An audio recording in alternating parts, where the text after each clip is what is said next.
Anyway, it's been a little bit, and so I'm popping back on, and I wanted to share. I got some new toys for my birthday of video stuff, and so my husband gave me it's a Osmo 7 Plus, and it's a cool thing, and it tracks, and I can move it around, and I don't know, it's supposed to follow me. So anyway, I'm playing with it and got a little light that goes with it, and this cool microphone that I think my husband got for himself, but he never used. So I got it all set up with this new system, and I'm learning about it. So I'm a beginner with this, so please be patient as I try to figure it out.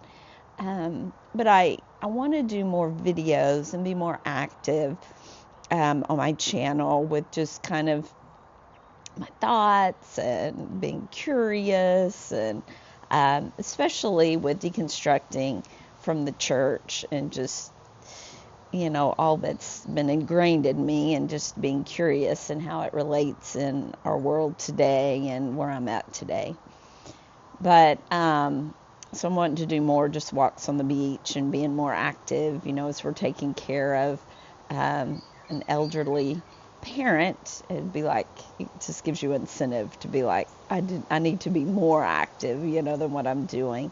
And so anyway, I'm wanting to do that. But today, I wanted to go to the beach, and it's just real windy. The weather dropped a little bit, and being in South Texas, we're spoiled to our warmer climate here. So, the weather dropped in the low 60s. Woohoo! Look, I even have my Astros sweatshirt on. And so with the wind, if you go to the beach, it's just real windy and loud, and beautiful waves. But I just figured I'd sit back on my porch and, watch the birds and play and move around. You hear a bird now.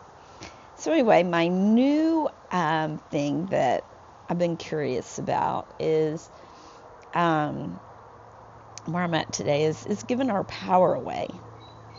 And, being in the church from a very early age, you're taught that, you're bad.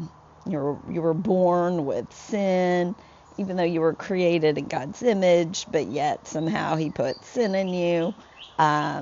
Even though he's not a part of sin, just, I'll just let you think on that. But anyway, but you're taught that you need to do things to belong, prayer of salvation. You need to always be in obedience, and you need to give your tithes and offerings to the church, and make sure you give your tithes and offerings, your first giving, your first fruits to your church, and then you can give above and beyond to other organizations, charity, whatever you want to, give it to. But, we were taught, make sure you give, to the church first.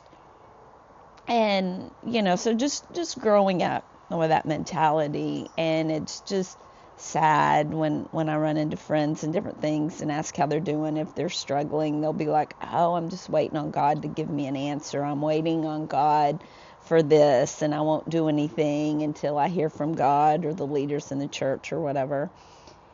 And, as I'm pulling away from religion and, learning how to deconstruct, and to me what that means is those thought patterns that have just been ingrained in my thought process, and I'm just trying to untangle and,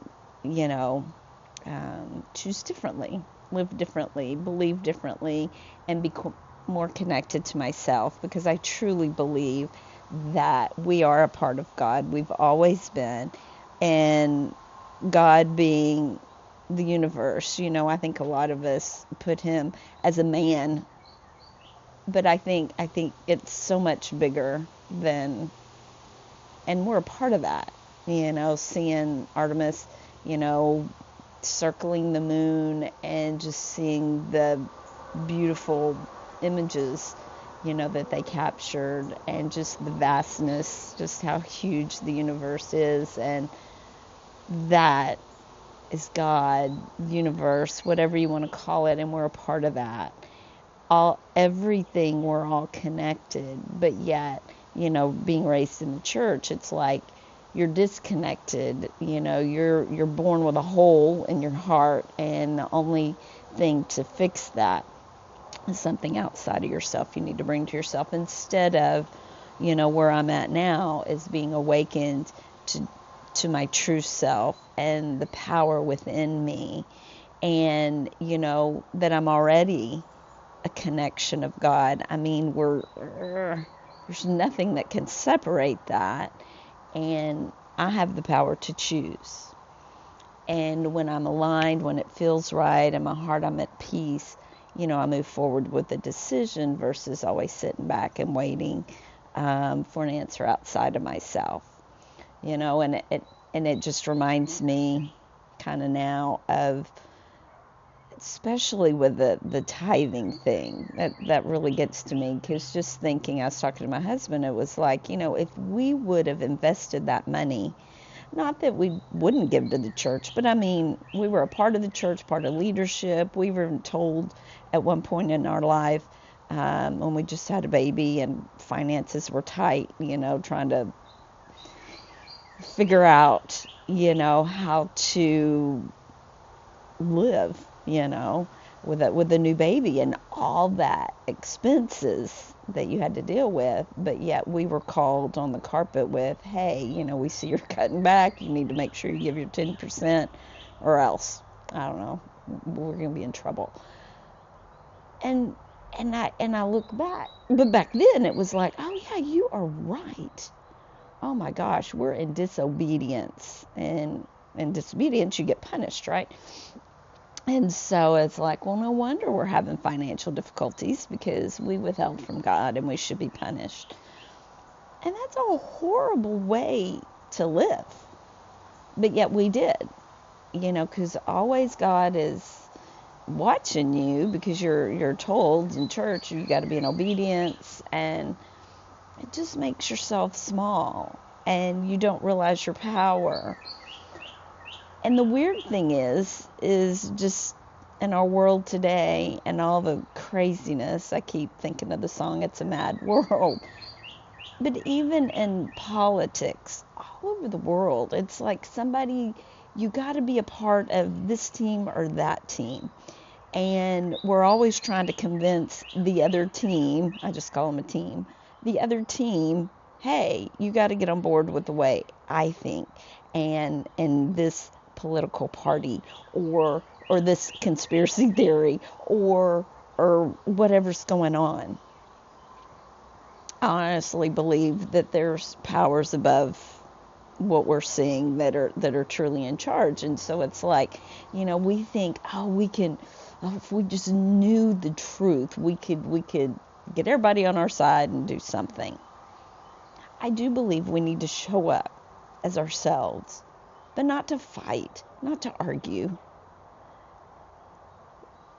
But let's have humanity, being kind, start where we are and reaching out, instead of thinking, oh, you're on that side and you're on this side. Who cares? Who cares? We're people. We can take care of each other. We can take care of ourselves.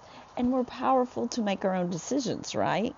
But yet it's like, oh, we got to wait for this person in power, or this church leader, or what does your heart tell you to do with your life, with your finances, with your family? What feels right to you? But I think we've been so conditioned by church, our culture, whatever. We got to always listen to someone outside ourselves. And it's not that it's not good to have mentors. You got to listen to your parents, but yet you're powerful. But I think we've been so scared, especially of us taught in the church, not to follow yourself, because yourself is wicked, your heart is evil, and if you give in to that, oh my God, you are going to be something horrible. I believe you are good. You have the connection with the universe, with God. And if you truly just sit still to listen inside, it will lead you to good. It will lead you to connection. It will lead you to your heart's desires. I just do not give in to we're bad. I just do not buy into that at all anymore. I think that we just need to be connected, but we just sit behind our phone, our computer, and just type away all this ugliness. But yet if we're in person, you would never, ever say that to them unless you're just so walled off, you're just so disconnected to yourself and to your heart. Why don't we just get out and connect with other people? Go start having friendships again in person versus behind our computer and our phone and fighting. How many of us are maybe trying to connect with other people on your phone or your computer? You know, I'm a huge Astros fan, and it's just interesting to me how people fight over their sports team. And because they have to have the winning team. It's just like in church. We had to fight for obedience and fight. We had to war and prayer and intercede and fight for, I don't know. But then the sports fanatic, my husband said, well, they're fanatics. That's what a fan is. We can be fanatics for good, but it seems like most fans want to fight. Especially if their team are and doing good. Just enjoy the game. Maybe I'm off, and I'm okay with that. I'm still learning. I'm still growing. But I want to grow to be in connection with myself. Have a body that's calm and at peace, where I'm more loving to my family, to those around me. That's what I want. What do you want? What do you really want? And you're probably thinking, oh, I want all the money. I want to travel. That's great. Do you want to do it alone? Do you want to go and connect? What do you want other than things? Other than money? What is it that you want? Have you really asked that question? I don't know. I'll sit with it this week and be more connected to myself. And I hope that you find what it is that you're looking for. And I hope that you find the power within you to be the best you that you can be, because that's what our world needs. So have a great day. I was going to see if there's any birds to tell us hello, but enjoy your day and be the best you can be. Bye.